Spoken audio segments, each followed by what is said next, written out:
Hello and welcome to your go-to Detroit Pistons podcast, The Pistons Pulse, co-hosted by me, Bryce Simon of Motor City Hoops, a former D1 hooper and current teacher, husband, and father of 3 amazing kids. And I'm Omari, Snacko for the second Pistons beat writer for the Detroit Free Press. And of course, we're always blessed to be joined by our producer, Wes Davenport. If you are not listening to Wes and Blake Silverman over on The Pin Down on the Detroit Bad Boys YouTube channel, you absolutely should be.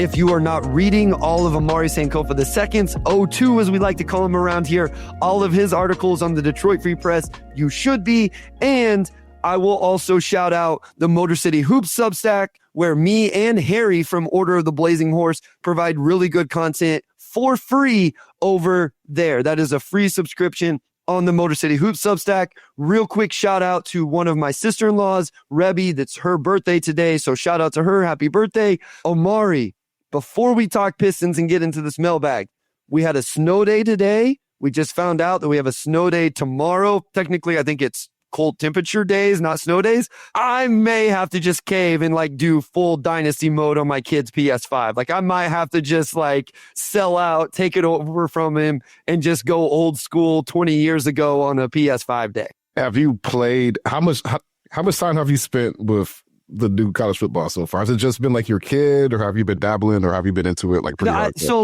literally today he's down there playing. I actually was trying to do laundry for the whole house. We've been sick, so I'm trying to wash all of the bedding, all of that stuff.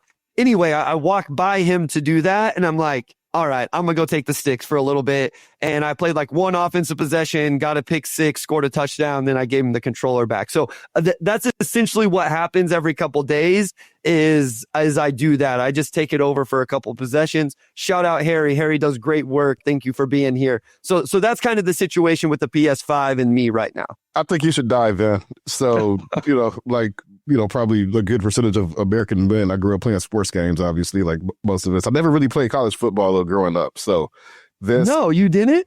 No. So I was mostly 2K. Or really it was NBA Live. Yeah. Then it was 2K. And then there was a little bit of Madden. But I didn't really get into football games as much until I got to college. And by then they'd already stopped doing NCAA. So I got into the new one that came out, and definitely the most fun I've had with a sports game in a while, because I kind of burnt out on 2K, but I feel like this one plays really well. And I don't know how much spare time you have, but if you start it and you get into it like I did, it's going to eat up your spare time. So you're a busy man with kids and you don't have snow days too often. So you're going to take advantage of this day tomorrow, and you're going to be a changed man. So this is what I'm scared of, is that I turn on college football. I go straight dynasty mode where I want to recruit and get into it. And then either something comes up, I get busy with something else, or I get 80% into it and I'm like, okay, I got to finish at least another season or, whatever. And then I get back to real life on Thursday, Friday, Saturday, et cetera. The Pistons start playing games. This is what's unique right now is there's not even NBA games for me to download and watch tomorrow. I mean, I feel like I pretty much got caught up on my college basketball NBA draft watching today. So I truly have a day tomorrow where I could sit down and spend a good 6-7 hours just doing this, Omari. So because you are a real life football coach, I don't know if it's going to scratch the same itch for you, but I feel like I like football tactically more now since I've started covering basketball, in the last 5-6 years, just because it scratches a different part of my brain, I guess, if that makes sense. And I feel like college football is the same way where tactically, I just feel like college football is much more interesting than the NFL where, I just think more stuff is viable, especially the run game. So because you are a real life football coach, I don't know if it's going to scratch that same itch. Part of the reason why I like it is because I could just think about something entirely different, completely different schemes, completely different tactics, everything. And I feel like that's the make or break for you. If you have that itch that needs to be scratched, then it'll probably be good. If you're I'm a real life coach, I don't need this, then maybe it won't take for you the same way it has for me. Hopefully our head coach, sometimes his wife will watch us. I hope she's watching right now. Probably not, because they have sick kids, but he doesn't let me call the plays. I don't get to be OC. So this would be for me to scratch that itch that you're talking about. We're a triple option team. Obviously on college football, there are multiple teams with the option to do that, pun intended. And so I could just hey, I'm OC in this, I'm reading the option, all of that. So I have no doubt that I could spend the 6-8 hours doing it. I'm just terrified that if I'm I kind of need 10 hours to completely scratch this itch, Or like, what if I just get completely addicted and I'm like, you know what? I'm going to call in sick to school on Thursday. I'm going to skip professional development on Friday, forget that I have kids and husband duties. I'm just a little bit nervous that I can walk away from it once I get started. Like, I'm afraid for you because that's where I've been like the guy, like, it's 5 a.m. No, I'm not playing that late tonight at all. It's a fun game. So we'll have to revisit this topic next week and see how much time you've lost to it. Because again, like, I think as far as just actual play calling, it's pretty far. Wes says every time he goes beyond freshman difficulty level on that game, I throw a million picks. So Wes not getting addicted to college football or Madden. Steven says the worst if you're playing PS4 football at 2 a.m. Listen, Steven, I haven't seen 2 a.m. in a long time. So this is an all mailbag episode. If you're watching with us live, obviously you can drop some stuff in the comments as we go through it. But we have a whole bunch of submissions between Blue Sky, Twitter, and the Substack. So we're going to get right into it. We're going to start off with some questions about this season. Then there was a bunch of questions about the offseason 02. And then there was some questions directed at you about, it's still basketball related, but just some interesting ones that I'm curious to hear your answer on. So we'll start with this. We're going to start with this year. And this goes right into what Cloudy says. What was everyone's preseason win prediction? Mine was 30 LMAO. Listen, mine was less than 30, Cloudy. So I'm worse than you, my friend. Sai says, first live, let's go. This is from Matt Chapman on Blue Sky. How many regular season wins do the Pistons finish up with, and what playoff seeding will they have? What do you think, Omari? I think they crack 40. Wow. They've probably already surpassed my prediction for them at the beginning of the season. Wes, real quick, Wes, we have to get back to those at some point. We got to go find that document and get back to them. But go ahead, Omari. Yeah, I'm sure most people predicted somewhere within the range of 27 and 35. Like, I think low end, high end, you probably expect, maybe even lower, like Michael Dompier says 25 to 35. Like, you probably expect, like, a 10-win improvement on the low end just because 14 was so low. It's like they have to at least win 24, but you probably don't expect them to triple. And that's what they're on pace to do, so I say 40 and it's like, that's crazy because they're already at 29 with 27 games left. So honestly, whatever we predicted is going to be so hilariously wrong that maybe we could just do a segment of it and then just throw it away because I don't know if we need, like everybody's predictions from 3 months ago are probably just hilariously off right now. So Steven says Pistons best season over season improvement is plus 18 games achieved 3 times, 49 to 50 as the Fort Wayne, 95, 96 and 2001-2. This, should be able to blow past it. All right. So to this question, they're 29 and 26. So they have 27 games left. Is that what you said, Omari? Yeah. I'm going to guess, let's say they win. God, they are going to win 40, aren't they? Oh my God. Here's what it would just take a lot. They have so much momentum and also so much in their favor standings wise right now that it would just take a lot. They could go 10 and 17 and still be at 39. Like, what, what are we doing? This is crazy. I appreciate everybody carrying their own receipts. Omari Sankofa, the original, had them at 32. Like, everybody's calling them out. So themselves out, which I appreciate because we're all going to be 28. Like, I definitely didn't have more than the 29. Like, I was scarred after last season. I'm like I'm never making a prediction again. I'm not even want to make a prediction. I was like, I don't know. As Steven says, if they're 14 and 13, that's one game over 500. That's 43 and 39 to end the season. I'm just going to say 40. I'm going to say 40. And I think at 40 and 42, I think that still ends up the 7 seed. So that's where I'm going to be at.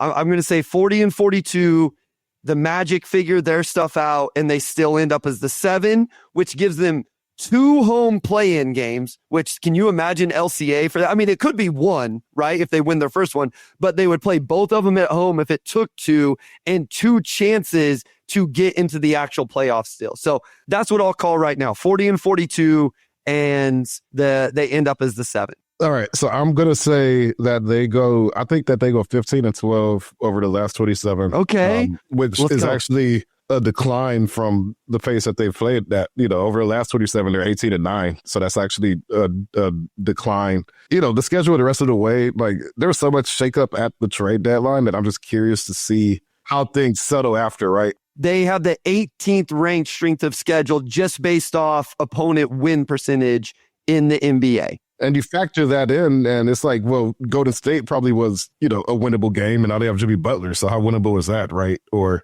or they play I don't even know who else they play the rest. Like, I need to look at their schedule.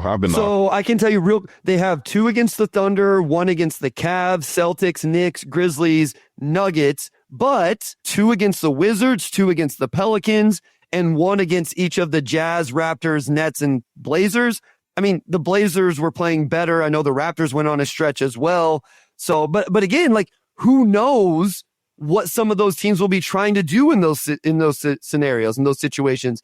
I've seen some like health. Sai says here, assuming health outside of JI, this is an unfair caveat.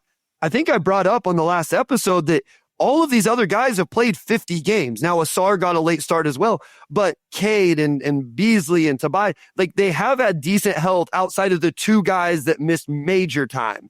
But, what if Cade rolled an ankle and missed 2 weeks? Like, I think we both would assume that they're not going over 500 in that 2 weeks. Knock on wood real quick. Knock on, like, I don't believe I can speak things into existence because I'm so wrong when I say stuff. There's no way I can actually predict or speak things. My guy, Mark Murray, 15-12. So maybe I'm going to be too low again on all of this. Yeah, because I definitely see 15-12 as realistic, but like I'm thinking about games they have upcoming, and the Spurs, for example, like now you have De'Aaron Fox, so that's a really tough game all of a sudden. So, but 15-12 puts you at 44 wins, which is a 30-game improvement, which doesn't even really add up in your head. Like they improved, like they won more, like that's more than 3 times as many games. Like that's hard to like fathom, right? So I don't know. Like I think 15-12 is doable, but I would have to go through and like look at each individual roster and like figure out like how many of these teams are actually going to be trying to lose games down the stretch, right? Like you may only have 6-7 teams that are like actively tanking, and then how many times do you play those teams in the last 10 games or so? Here's what I'll say. I think the first 5 games, I told Harry this the other day because he was clowning me for still thinking they may not be a top 6 seed. Here are the first 5 games starting Friday. At the Spurs, back-to-back at Hawks, home versus the Clippers. Then 1 day off at home versus the Celtics. 1 day off, home versus the Nuggets. That's tough. Right off the bat, that's tough. That's 5 games in 8 days. All of those teams are good. There's a back-to-back in there. There's a little bit of travel at the start of it. Cade's coming off like this all-star festivities and all of that. So they have 3 and 4 right off the bat. 3 and 4 right off the bat, with those teams being at Spurs, at Hawks, home versus the Clippers. I mean, if they go 4-1 or something in that stretch, like forget about it. Like this team's going to blow past what either of us just said. If they go 1-4 in that stretch, I don't think it's the end of the world because the schedule does get a little bit easier, but then they may hover around 500 the rest of the way or something. So yeah, it'll be telling this next week. I think it's tough to, I checked the records and the Nuggets have been better than the Pistons in that 18-9 stretch the Pistons have been in. Nuggets have been good recently. Like they've been really good. So yeah, there's some tough games. I wouldn't really pay too much attention to the strength of schedule right now because I don't think that's going to be too accurate. Harry says, to be fair, Cade got a lot of rest in the All-Star game. I will say, to be fair, I didn't watch any of the All-Star game, so I have no idea what Cade did or did not do because that can be another episode in the offseason. We can talk about I didn't watch any of it. So we got to keep going, though. Alex Golden, our guy over with Setting the Pace, Pacers podcast from Twitter, said, currently sitting as the 6th seed in the East, what realistic goals do you have for Detroit in the final stretch of the season? Is there a preferred playoff matchup you'd like to see Detroit in? If so, who and why? I think I would rather talk more about the second part of that question, Omari. We kind of addressed the first part, kind of expectations. We could go into individual player expectations, but that would take an entire episode. You're right now, you're probably, I think, realistically, and I don't know, they're blowing realistic out of, that's not a word, Wes, help me out, out of the air. You have the Cavs, Celtics, Knicks, Pacers, 1, 2, 3, 4. Is there a team there that you think makes sense? Is there a team you think they'd have a better chance to really take deep in a series? Any matchup that kind of makes sense. All really good teams above the Pistons there in the East. My pops chimes in, the all-star shame. Man, that's a good headline. Like if you were writing like an attack headline, like that would be perfect. All-Star Shane. I got completely distracted by that. Who's the best matchup for the Pistons? Yeah, the best matchup. It's tough because all those teams have like stretch bigs, and I feel like they kind of they didn't get except lucky. For the Cavs. Except for the Cavs. And well, Mobley's shooting it this year. A little bit, yeah. Cat, like, I feel like last game he didn't assert himself the way he normally does. And, and obviously they went to MSG and they won the last two. I don't think Cat played in that first one they had, though, where Cade had that triple-double. But I don't know. It's just because they've had success against the Knicks, you want to say, like, that's the matchup that has the best chance for a 7-game series. But again, like, you could just imagine Cat knocking down 11 threes in the first two games and just kind of tipping the scales early, right? So I'm not sure. Like, they've had the most success against New York, so I think that's the safe guess. Miles Turner and Brook Lopez have knocked down so many threes. Like, I think both of those guys would just demolish them based on current trends. Wes says Pacers purely for my entertainment level. Like, I think that would be real interesting.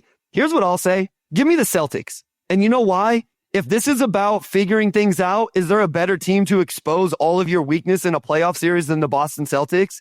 Like, I think you would feel like coming out of that, you would have a lot of data on what each player on the roster can do, where the flaws are, where you have to get better on both ends of the floor, because they have the stretch big that can expose that. They hunt mismatches. You'll find out who they think are your weakest defenders. And then defensively, they can do a lot of creative things as well. And I think when the playoffs come around, they will get locked in with that. Yeah, Steven says, I want Cleveland just to do the JB grudge match. Like, yeah, you got the JB thing with Cleveland there. So a lot of really interesting ones. Speaking of JB, this is our final kind of this season question from V Prasad on Blue Sky. Has JB been slowly expanding the playbook recently because they have their base offense down? More beef stew shooting threes, more playmaking from Duran and Asar, or has this just been a natural counters to the way teams guard Cade? What have you thought, just maybe the progression of the Pistons offense? We saw in that final game before the All-Star break, Asar essentially running primary initiator duties for the first 6 minutes of the game. Yeah, we've definitely seen some evolution. And I think some of that, like, regardless of injuries, is just going to be natural when you have a first-time coaching staff really getting adjusted and, players are getting adjusted to the scheme and everything. Like, there's always going to be, I think, a period of time as you break in new schemes and concepts. Like, obviously, Asar, couldn't play the first 24 games or however many it was. So, there's a period where he has to get adjusted before you could even, really put the ball in his hands and, trust that he has he missed so much time, right? So I think there's always going to be a time piece in that. With that said, I think when a team is playing really well and the team has confidence and guys really thriving in their role, that gives you a bit more leeway to try new things, right? Like, Sar's doing so well in his off-ball stuff, and you have a D that can be filled, that it doesn't hurt really to put the ball in his hands for the first 3 minutes, and if it's working, to keep it going, or Isaiah Stewart, as he's really gained confidence, like he's having his best season as a finisher, like his best season all around, really. Like, I think he's had his best year. You could find those opportunities to pick and pop for threes a bit more and, find it within the flow of the offense, especially knowing now that teams really aren't defending him anymore. They're not really respecting that shot again. So I think it's just a comfort level thing. I think the longer you're within a scheme, there's naturally going to be growth within that. And, I think with Ivy's injury, maybe that puts you in more of a position to experiment with Asar in that way. But otherwise, like, we're like 2/3 of the way through the season, so you would expect to see improvement as far as that.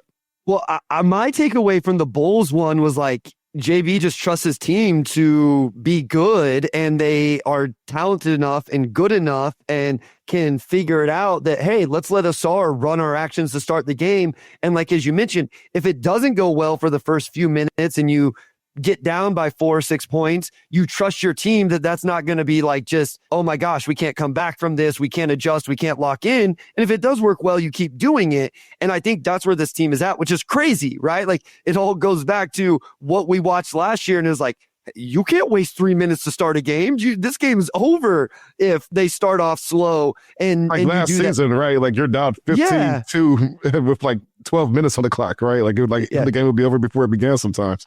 You couldn't expect, you're just trying to find some form of success at all. And so, like, I don't know, maybe Monty to a fault just kept running out the same things. But I think now it's like, They found success. They feel like have this chemistry. They can always lock back into that. Now let's try to find the ceiling of this. Let's start to slowly expand things like, okay, Stu, step out, shoot a three. Okay, Asar, you run the first 5 actions of the game. JD, we're going to put you in some of these situations. I think defensively, they've done those things as well. They've tried different. There was one I wanted to shout out from a few games a few weeks ago now against the Suns, where anytime they got a certain switch with Kevin Durant, the Suns did, Detroit automatically went zone. They got out of man-to-man and went into zone because they didn't like that matchup. Like, there's just those things that it looks like they have the foundational things figured out. So now you can start to expand on it. So we're going to go short break here. When we come back, we got a ton of questions about the offseason and the salary cap situation and contracts and all of that. So we need to get right into that right after this.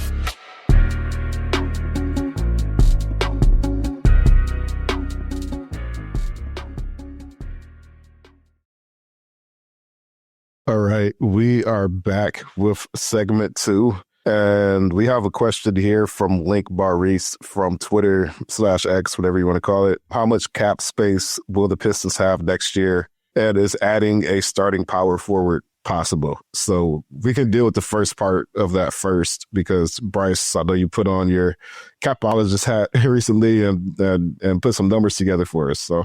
Yeah, so I got tired. Listen, Spotrac is awesome. Keith Smith is amazing. Like, Keith Smith responds to me anytime I hit him up. But I just wanted to be able to, like, navigate numbers without, like, I just wanted a spreadsheet of my own. So I have that. I put it together yesterday so I could just look at these things. So right now, so everybody understands, like, with everybody under contract, with the cap holds on guys, all of that. And this is important, Omari, assuming that Cade makes all NBA and that the Pistons convey their pick to Minnesota, they would be negative $33 million in cap space. Okay. To start, that's with the cap holds of Tim Hardaway Jr., Schroeder, Beasley, Lindy Waters, Paul Reed, Dennis Jenkins. What they can get to, Omari, so I will take all of those cap holds out, right? If they take all of those cap holds out, they can get to 19,376,000. So right around $20 million. So it's important for us to talk about that, because if you renounce all of those guys, you have to sign them with cap space. So if you want to bring any of them back, it has to be cap space or the room exception, which is like $8.5 million.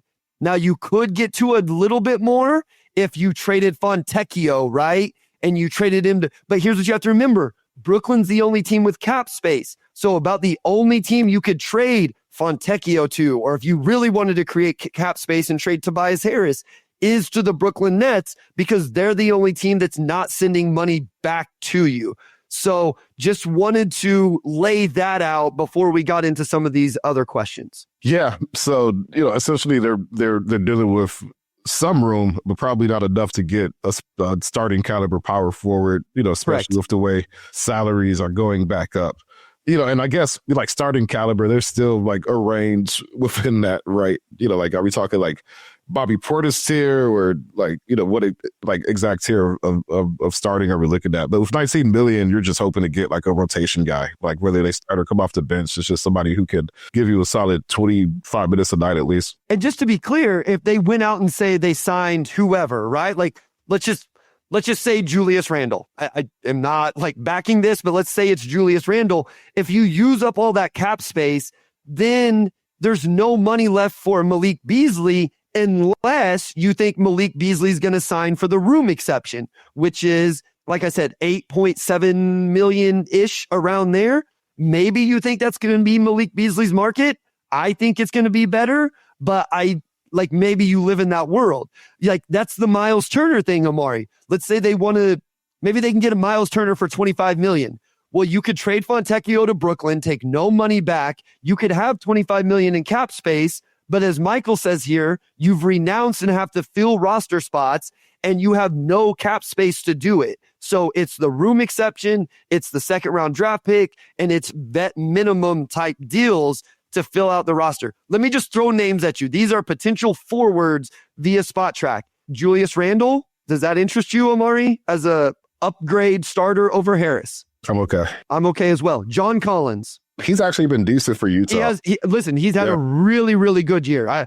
And to be clear, Julius Randles is on a player option and John Collins is on a player option as well. So these aren't even unrestricted free agents. Yeah, I would actually go John Collins, I think, in that scenario, like especially with the age and athleticism aspects of it as well. I think he would be an upgrade as a just production on the court. Like, I think in that scenario, you have to like move Harris's money somehow. Yeah, you do. I mean, then it gets like Portis has a player option, but like Collins is a maybe. Like, that's what I would say as well. Collins, the Stevens point, probably too expensive, but he'd be interesting. Portis, Chris Boucher, and then you literally get into Trey Lyles, Precious Achua, like Jake LaRavia, who will be an unrestricted free agent, by the way. Like, you can easily outpay him, but like, I don't know that these guys are like starters that are really, really upgrading the position. Do you? Like, I just don't know that those names are out there even as free agents. Yeah, I think those guys are great rotation pieces. I think they make you a better team. Like, is that the best use of your resources? Probably not. You know, you could probably address your need for like shooting or whatever you want to accomplish there, you know, it just on like a more rotational basis, right? Looking at one of those exceptions rather than one of the smaller exceptions, at least, rather than tapping into cap space, I would think, based on the options that are out there. And as Wes says, he said he'd rather start a SAR at the 4 than any of those guys, given the price. I agree. Yeah. And listen, Ray, like, I like Trey Lyles as well. I got clowned for liking Trey Lyles when he was in Detroit. I just don't think he's an upgrade as a starting 4. I don't think the 4-man is getting upgraded over Tobias Harris this offseason unless it's a SAR as the 4, and then you build out things from there. And again, just to reiterate, if you want, well, we'll get to some of this other. So let's go on. Josh McCain from Blue Sky. No matter how the Pistons finish the season, what are the team's biggest needs going into the offseason? And I saw a question from Will J. I'm sorry, Will J. My bad. And he says, besides Cade, who is priority number 1 for the Pistons to take that next step next season? I think these questions kind of go hand in hand a little bit, Omari. What is the priority this offseason? Like, I kind of outlined the money situation. They could just keep those guys cap holds, work as an over-the-cap team. You have the non-tax MLE to bring Beasley back. Then you sign Schroeder and THJ and Paul Reed. And maybe is there an upgrade on the roster, though? Because in that scenario, you're essentially running it back and then hoping, as Will J says here, for improvement from individual players. Yeah, I mean, I look at running it back. You know, what did Orlando do this offseason? Like, they went and got KCP, and they said, we have our young guys, and we're going to bet on them continuing to take steps forward. You know, and France has done that this season. If I'm the Pistons, I'm looking at next season, like, we bring back Malik Beasley. You know, we see if we can retain some of the other vets for the right price, obviously. You know, you have a second-round pick, so maybe you have some sort of draft asset there. You know, you probably convey your first at this point, unless you have some lottery luck. But otherwise, you know, you probably keep this going. You're still looking at operating at an asset, not deficit, especially if you get that pick back. But like, you look around the league, you're neutral, right? Like, you're neutral. Yeah, but you're neutral. You're still not on a level of some of these other teams who are contending. They're ahead of you, and they have asset pools to draw from to go for some of these stars. So I don't know if you change the plan that significantly this offseason. I think, okay, you exceeded expectations. You know, guys like Ron, Asar, you know, Duran, like, ideally these guys continue to get better. So, and we're going to have to pay these guys at some point too, right? Like, Duran and Ivy are going to be extension eligible this summer. You know, you're looking at Asar and Sasser next summer, and then Ron the year after that. So every single year, Trajan's going to have at least one young guy whose future he's going to have to evaluate. So, you know, especially with the draft pick situation still being what it is, like, I'm looking at adding rotational pieces, and I'm trusting that the young guys are going to continue to get better. And the extent that they do, you know, I think determines who gets the extensions and who doesn't. And then you just kind of operate from there. You know, eventually you have a window to add a piece like Indiana did with Siakam. But you also look at a team like the Grizzlies, where they've never really made that big swing. They've just kept adding young guys, and they've continued to win games. They have 2 All-Stars and, you know, Jaren Jackson. And, you know, that could be an outcome for the Pistons as well. So long story short, like, I don't think you shake things up. I don't think you need to go get a starting power forward. You know, I think you look at what you have in this roster, and then you continue to fill in gaps, veteran point guards, stuff like that. Yeah, and to that point, Steven says we have to see how Schroeder turns out on this team. That is an unknown, and that's where, like, going the under the cap route, you could go under the cap, you could spend money on Malik Beasley and then just assume that you can upgrade. Let's say you paid Beasley $12 million a year, right, Omari?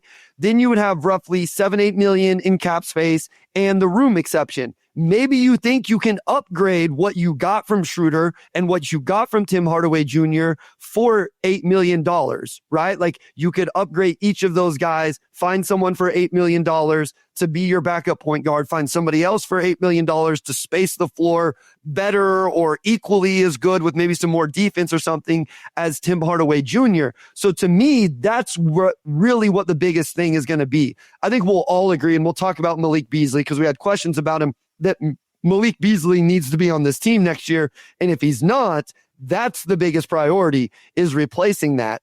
But I think what the ultimate decisions come down to, outside of the ones we're about to talk about with JI and JD, is do you just run it back with this exact roster, or do you think you can make some small changes and upgrade a Schroeder or a Tim Hardaway Jr., or trade Fontecchio, and, maybe Clintman is ready. I know people like always are talking about him and asking about him, but I'm with you. I think it's just, we saw like this proof of concept of floor spacers with some gravity and whatever has allowed these young guys to at least try to figure it out. I'm signing up for another half of a season of that. And then, unless something goes completely wrong or different or something down the stretch, and then maybe you make a big move at the deadline, I'm starting to push back even like, hey, make a big move this offseason.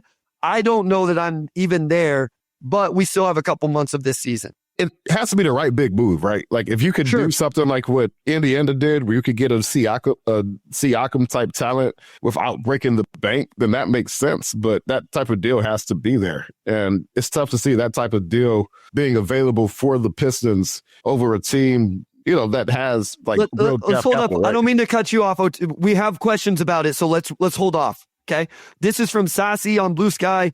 Thoughts on what should happen to Duren in the offseason? Despite defensive limitations, there's clear lob chemistry with Cade displayed several times every game, yet he could fetch a nice trade from the Lakers, as he's exactly what they're looking for to team up with Luka. So Jalen Duren, offseason, contract, move on from, I guess, is an option here.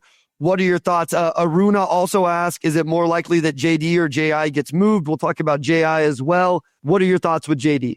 I don't think either of them necessarily needs to be moved, but, including JD, I don't think you have to necessarily extend both of them this offseason either. It could be a scenario where you extend one and then the other goes into restricted free agency. I think the thing with Duren is for him to be the franchise center, and we've talked about it, like he's got to be the rim protector. He's got to be the guy every night setting that tone. And I feel like we've seen improvement, especially over the last 4 or 5 weeks as far as his impact on that end.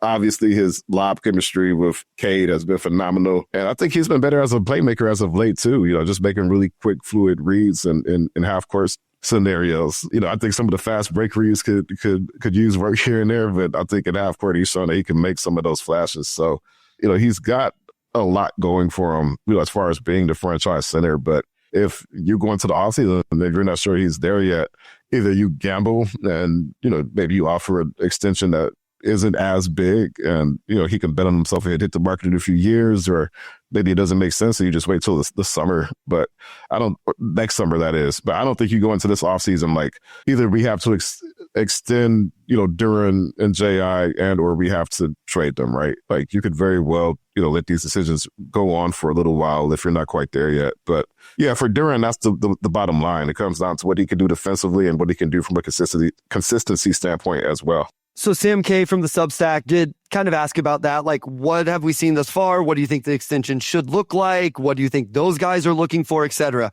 I'll just lay out the cap situation here, Omari.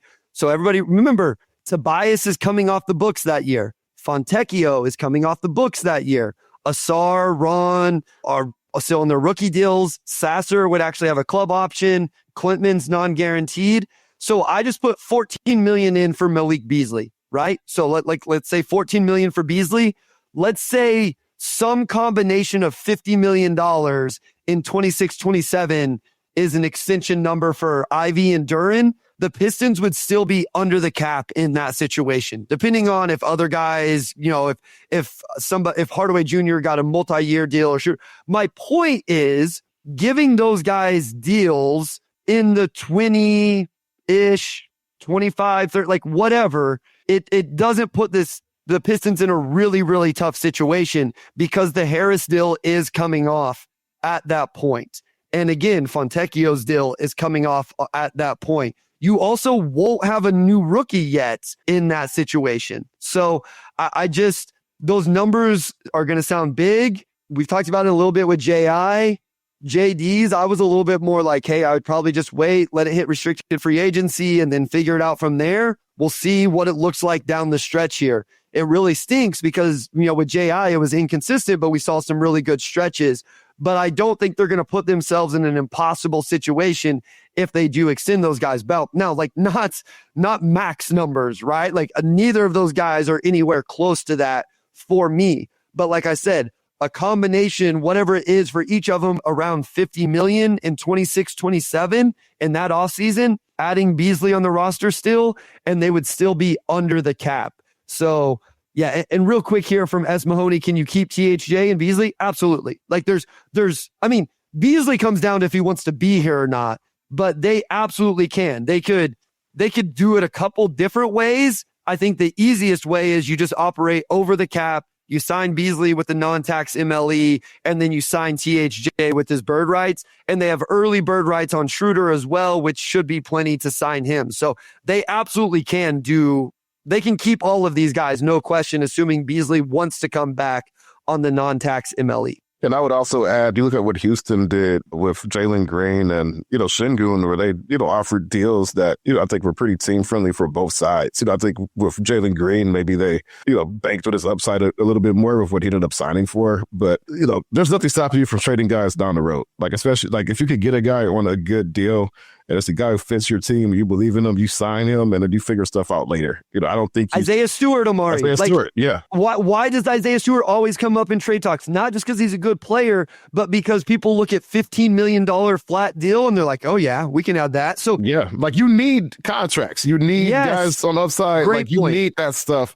So, again, like a lot of it comes down to what Ivy and Durant want. But from the Pistons, then you're playing great basketball. These guys are part of your future. I don't think you go into this offseason like, oh, it's either we sign them now or we have to trade them immediately. There's a number you could probably sign and you need players, like you need contracts. I don't think you have to, like, unless it's like, oh, you're paying me the max or I'm leaving or whatever, like something you can't negotiate with. Like there's a number that probably makes both sides happy. And then you kick some of these, potential cap issues down the road. Yeah. I mean, my thing is, this is why I'm not as sour on the Tobias Harris contract as I once was, because now all of a sudden that's $26 million expiring deal. This was why I was high on making a move for CJ McCollum if it didn't take crazy assets, because again, that's an expiring between him and Harris. I was like, that's a lot of expiring money if at next year's deadline they want to make a big move. Okay, let's go to break. When we come back, we'll have to go through these a little bit quicker, but we are going to start off with what we are talking about where, okay, where do these assets sit with the Pistons and what could they do to make a big move when the time comes? We'll get into that right after this.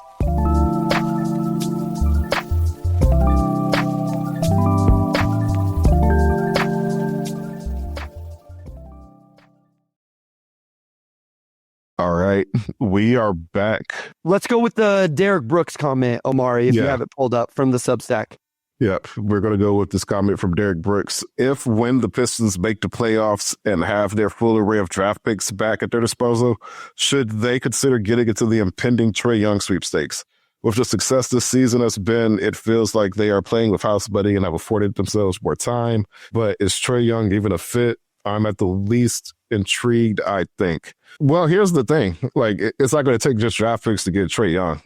Like if I'm Atlanta, I'm not even looking at the Pistons unless they're giving me Jaden Ivey, personally. Like, I think that's like the starting point for that type of deal. So, I think that's the real conversation. If you're the Pistons, well, I mean, it's not just does Trae Young fit, but when you have teams that can offer like 11 first round picks, like what on your roster is going to tip the scales in your direction? And I think when you answer those types of questions, you have to really be committed to the player you're trading for. And I don't know if Trae Young is the guy that you look for to solve issues for the Pistons. Listen, I'm probably a little more positive on Trae Young than most, but I just don't think this makes sense for the Pistons, not with what we've seen from Cade Cunningham. But not on this team. I think we know what we have in Cade. I'm not saying you don't need more ball handling or anything like that. I don't know how Trae plays off of that. I feel like they tried it a little bit with DeJounte, and look, they traded him. I mean, you can see what they're doing with Trae now is they're just accumulating wings to play off of him.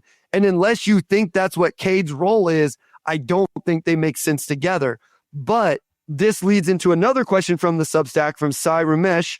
If the Pistons will make their best all-in offer, who can they realistically attain? I kind of wanted just to use this, Omari, because these names are always coming up, right? But to look at what the Pistons all-in offer, like where do they sit at asset-wise? And so what I want to point out is once they convey this pick in 2025, they can't trade their 2026 pick because you can't trade back. That is literally the stepping rule. But they would have access to all of their picks moving forward. So they could do the Godfather offer of, eventually 4, but definitely 3 and swaps. Yeah, you have like 27, 29, 31 plus whatever, something like that. Yes, exactly.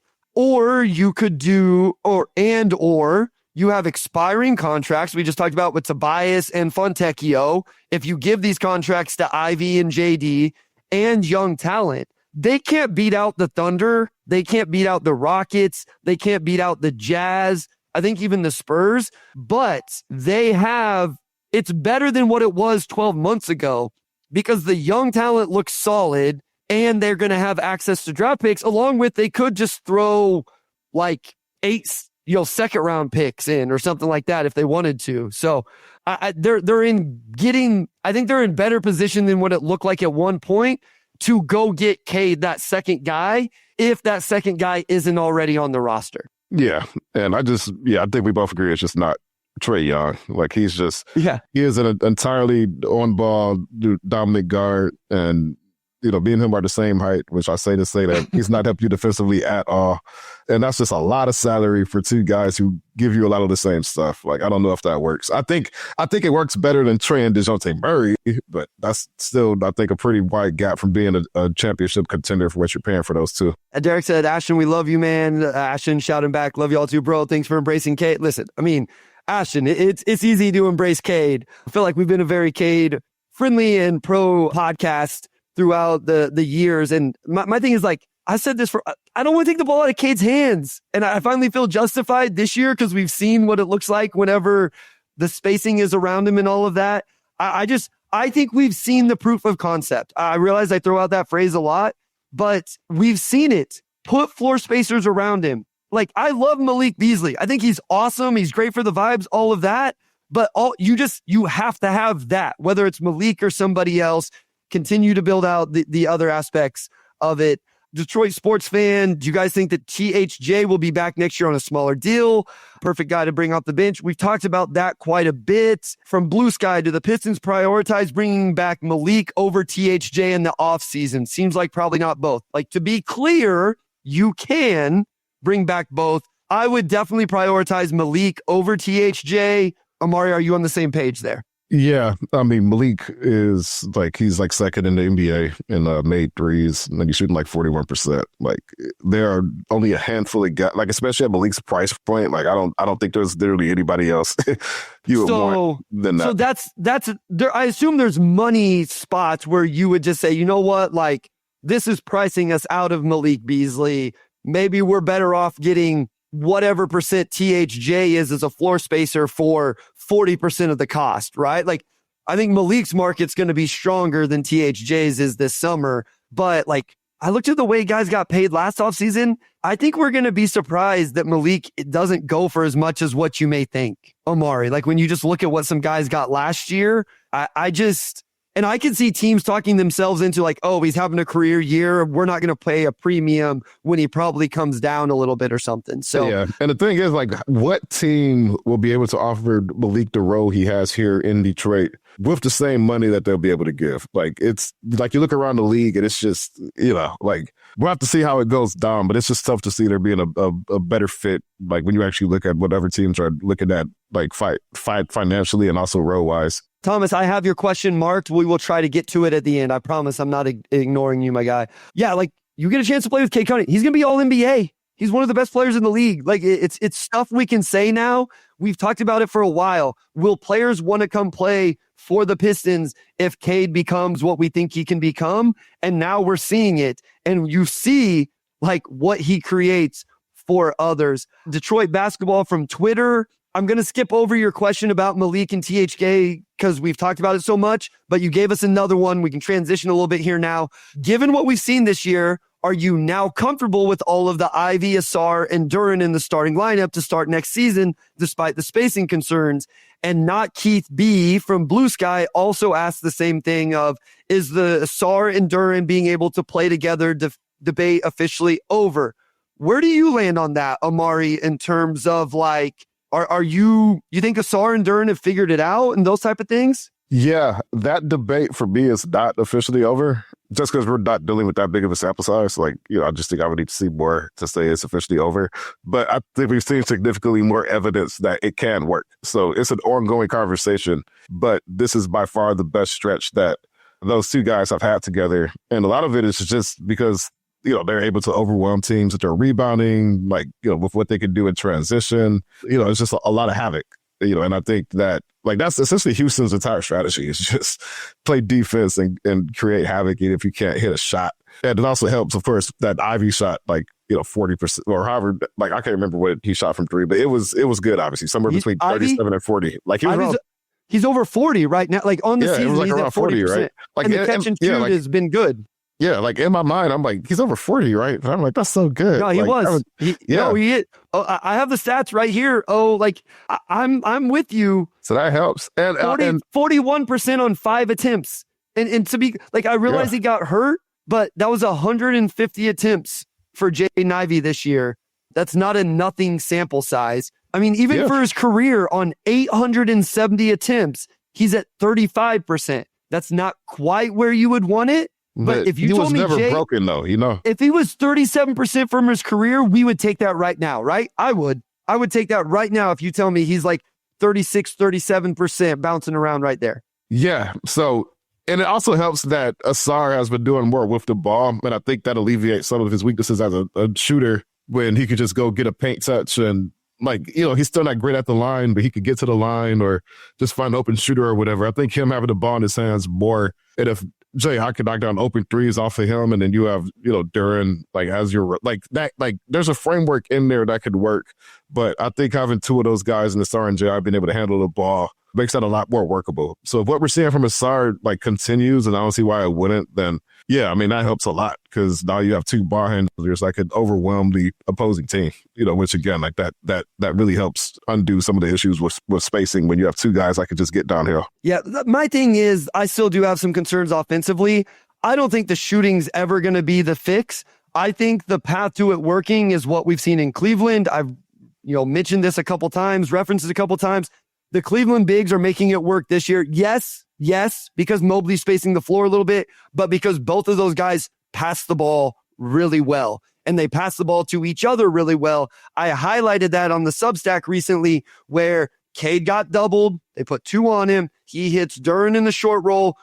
Duren's able to face up. Asar cuts in from the corner. He makes the pass to him. Asar finishes. It really comes down to Asar being able to attack all of this space teams give him when they play off of him, because Cade can't continue to attack through that. So then the more Asar cuts and finishes, grabs offensive rebounds and finishes, catches and attacks space and finishes, the less likely teams are to just completely forget about him off the ball. So I think that's really where it comes down to.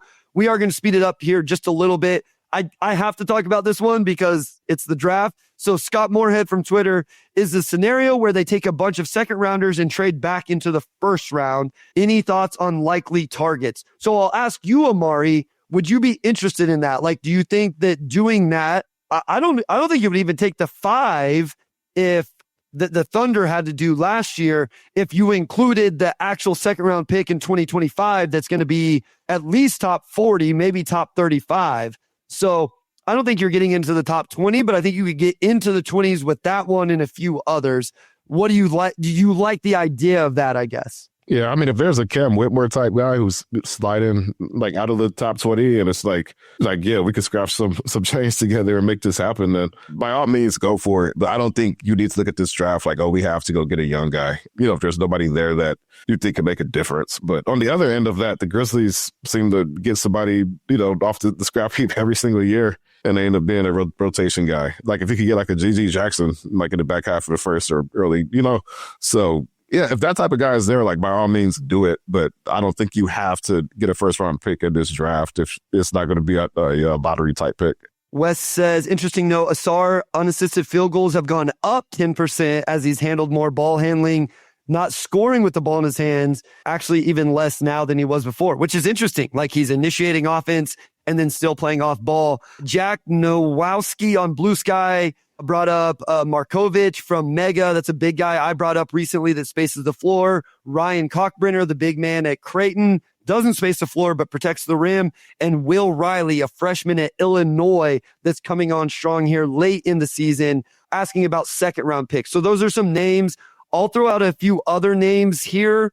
Danny Wolf is a guy that would be in this range for me if we're talking like back into the first, top of the second.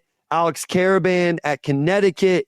JoJo Tugler at Houston is a big-time defensive, like think Ryan Dunn, but obviously Ryan Dunn's making shots now. There's some other guys that have fallen into this range as well. I will be honest, guys, this is the range I'm a little less excited about right now, but things could still change. I think, Omari, I would just take that Raptors pick. I would just stay there in the second round. Like you said, unless the Cam Whitmore free fall because of whatever medical intel or something like that happens, I just think I would set there. I think that's the advantage of that Raptors pick is it at least is high there in the 30s. Matthew Crow on Blue Sky. In looking at Jalen Duren's improvement from the line over the season and last season, do you hold out any hope for him developing into someone who can space the floor? I don't think you hold out hope. Like, that's something that he works on all the time. Like, I think all bigs in the NBA at this point, like, you know, if they never take threes in games, like, in practice, like, you know, or after practice, you see guys getting threes up. So,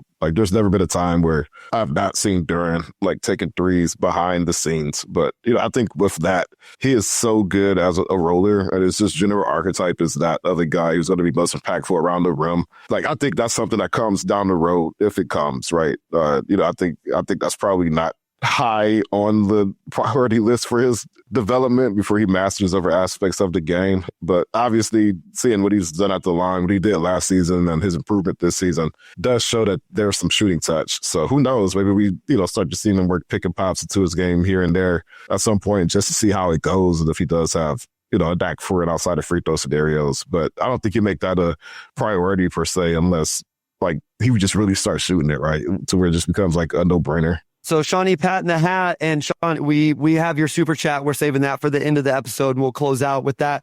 But says, what up, though, Pistons fans? Legit, but how can JB not be a top 2 finalist for Coach of the Year if this team holds 6 or even gets to 5?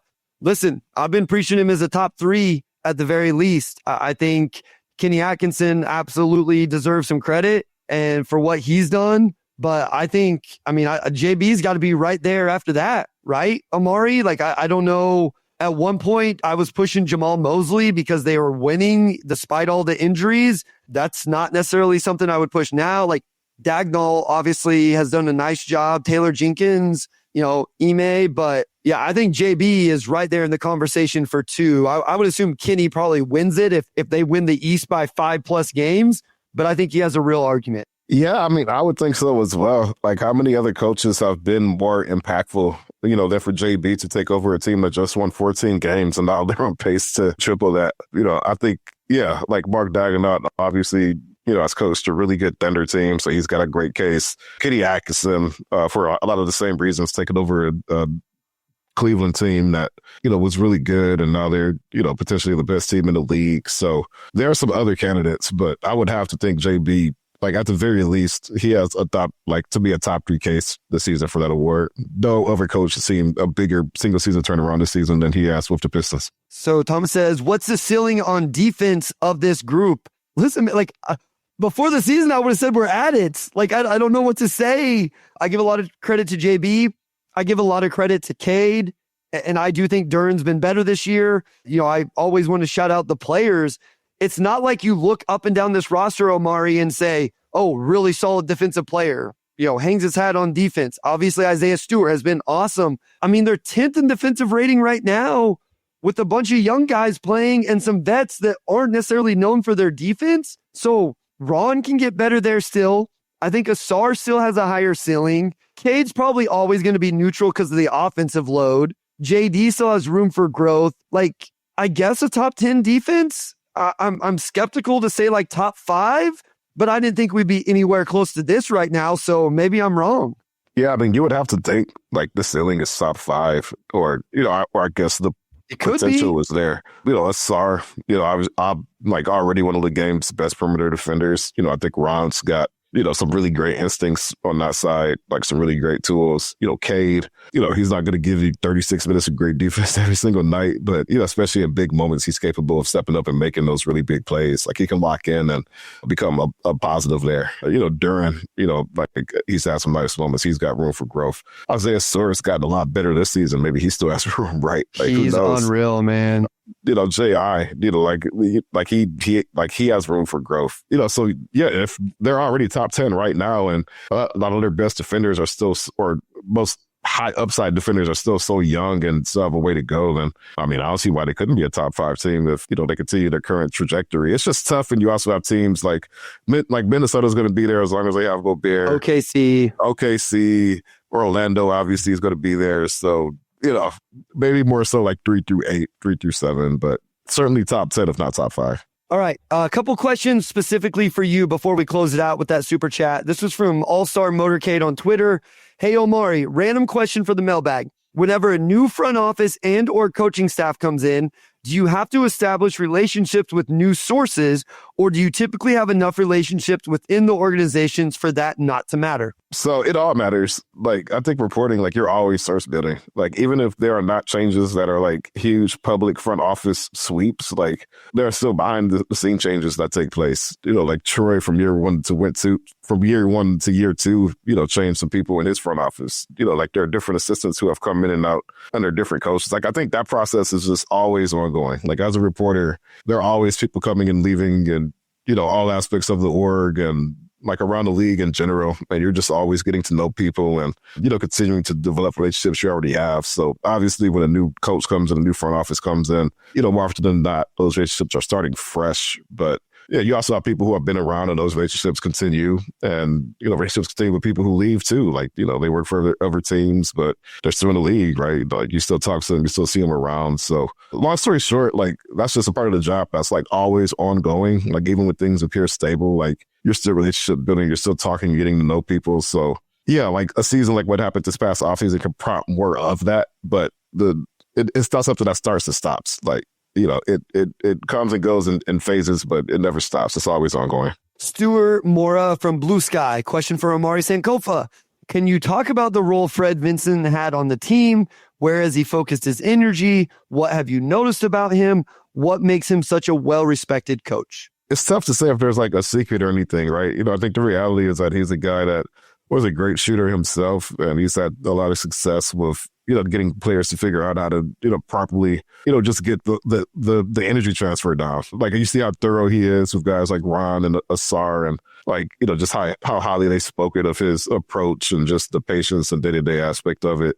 I do really want to do a deeper break down on what he's brought to this team more specifically, because I think the nuances of coaching, like you could say so much, but a lot of that stuff, I think like there's a lot we don't see too, right? Like I'm out up at 5 a.m., with some of these guys in the gym and they're getting reps down. So I do want to do a deeper dive on that at some point. But, I think with him, it's just one of those things where the results kind of speak for themselves, where, you look at the work he's done with guys like Lonzo and Najee Marshall. We still have to see how it pays off here in Detroit. I don't know if 3-4 months is enough to really make an impact, but the guys love him. He's always present. You see him at every practice. You see him in the locker room. Like, he's really been a key figure in the organization, and obviously somebody that they really wanted, given that they hired him before they even had a head coach. So they knew whoever was going to come in, that Fred was going to be part of it and lend his helping hand. All right, before we close this out, I want to thank everybody for joining us. Thank you for the questions before, during. We appreciate the support so much. Please like, share, subscribe. Continue to support the podcast. We appreciate you guys. Again, thank you everybody that was here live. We always enjoy the comments. Everybody keeps it clean and engaging and respectable. And we appreciate that so much. If you're listening after the fact, we appreciate you just as much as well. We did have this super chat here to close us out. So I will read this, and then Omari, I'll let you close it out from there. So Sean, thank you for the super chat. We appreciate you so much for that. Always, everybody who supports the podcast, especially with the super chat like this, thank you. But he says, have to ask for y'all to pour one out for Andy Isaac, one of the best ever on the Bird app. Prayers up for all who knew him. So Omari, I know you have some words there and can take us home.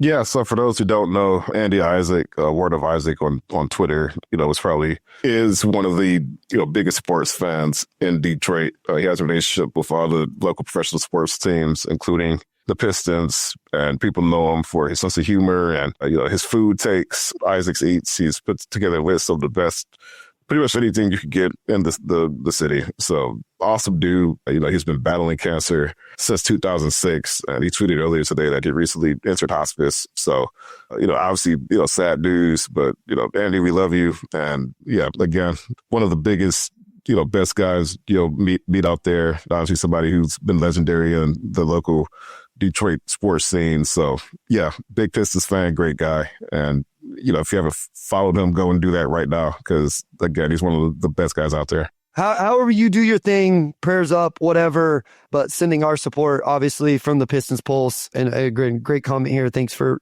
calling this out, Sean. And so, yeah, Chili says, hit the thumbs up, people. And Matthew, we got from Taiwan. I think this is our first Taiwan. So thank you, Matthew, for joining from there. Appreciate all of you. Cancer sucks. Yes. So thanks to everybody.